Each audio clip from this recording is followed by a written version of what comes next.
jang kai kwon ke rer Texas angor ke jang na mo jang kai kwon ke rer Texas angor ke jang na mo jang kai kwon ke rer Texas angor ke jang na mo jang adang ya pedo buka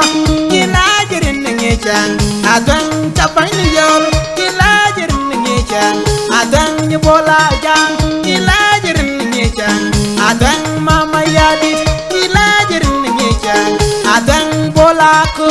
ila jirin ngi jang adang panana tajuk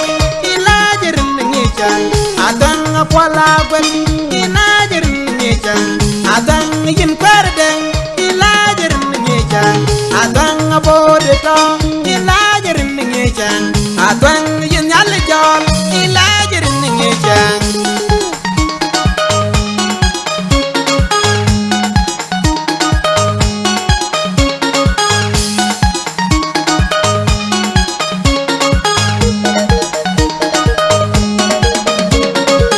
kai kwon ke rer Texas angor ke jang na mo jang kai kwon ke rer Texas angor ke jang na mo jang kai kwon ke rer Texas angor ke jang na mo jang adang ya pedo buka ila jirin ngi jang adang chapai ni yor ila jirin ngi jang adang ni bola jang ila jirin ngi jang adang mama yadi ila jirin ngi jang adang bola ku adang panana tajuk ila jirin ngi jang adang apwala gwet ila jirin ngi jang adang yin perdeng ila jirin ngi jang adang abode to ila jirin ngi jang adang yin yal jol ila jirin ngi jang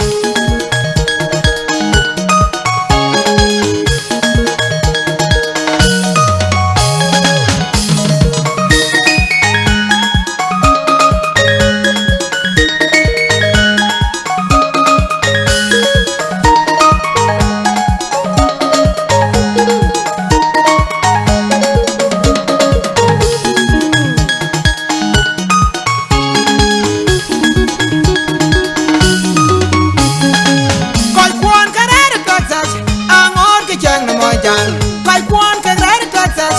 angor ke jang na mo jang kai kwon ke rer Texas angor ke jang na mo jang adang ya pedo buka ila jirin ngi jang adang chapai ni yor ila jirin ngi jang adang ni bola jang ila jirin ngi jang adang mama yadi ila jirin ngi jang adang bola ku adang panana tajuk ila jirin ngi jang adang apwala gwet ila jirin ngi jang adang yin perdeng ila jirin ngi jang adang abode to